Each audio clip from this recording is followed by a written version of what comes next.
Junagadh municipal કોર્પોરેશનની અંદર અત્યારે ચોમાસા પછીની જે સ્થિતિ છે એ ખૂબ જ ગંભીર પ્રશ્ન છે.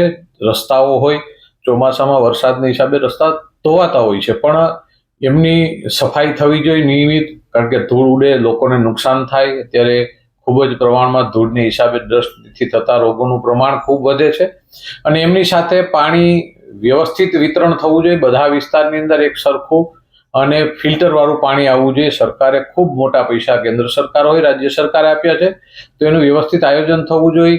એમની સાથે રોડો બન્યા પછી ખોદાવાનો જોઈએ અને જે બને છે એ ક્વોલિટી યુક્ત બનવા જોઈએ.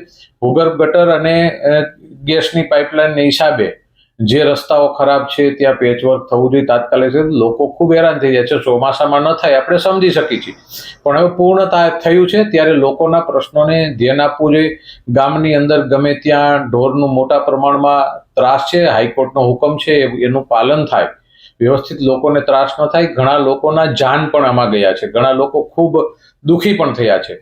ઘાસચારાનું જાહેરનામું છે કલેક્ટરશ્રીનું, પણ એમનું પણ અમલ થતો નથી. ગમે ત્યાં વિધર્મીઓ દ્વારા ખૂબ મોટા પ્રમાણમાં ઘાસચારો વેચી અને ત્યાં ગંદકી કરવામાં આવે છે અને રોડ ઉપર આ ઢોરનો જમાવડો કરવામાં આવે છે. ઘણા લોકોને એનાથી ઈજા પણ થઈ છે. આવા અનેક પ્રશ્નો છે જે પ્રશ્નોને તાત્કાલિક અસરથી લોકોને સ્પર્શતા પ્રશ્નો છે અને એ પ્રશ્નો નિકાલવા માટે કોઈ એવા ખર્ચની કે એવા વહીવટની જરૂર નથી હોતી. એક વહીવટી પ્રક્રિયાને તાત્કાલિક અસરથી અમલ કરી અને લોકોના આવા પ્રાણ પ્રશ્નો છે, ઘણા પ્રશ્નો છે, એ લખીને દીધા છે કમિશનરશ્રીને. આની તાત્કાલિક અસરથી અમલ થાય. ટ્રાફિકની અડચણરૂપ દબાણો, લારીઓ મન પડે ત્યાં વિધર્મીઓ દ્વારા રોકી દેવામાં આવે છે, પાછળ પાથરણા પાથરી દેવામાં આવે છે. લોકોને ચાલવાની પણ જગ્યા નથી હોતી અને લોકોને માથાકૂટ થતી હોય છે. ઘણી જગ્યાએ મહિલાઓની છેડતી પણ થાય છે. એટલે આવા પ્રશ્નોનો નિકાલ થાય અને પાર્કિંગ વ્યવસ્થા સુબળ થાય એમના માટેની રજૂઆત કમિશનરશ્રીને લેટર દ્વારા કરવામાં આવી છે.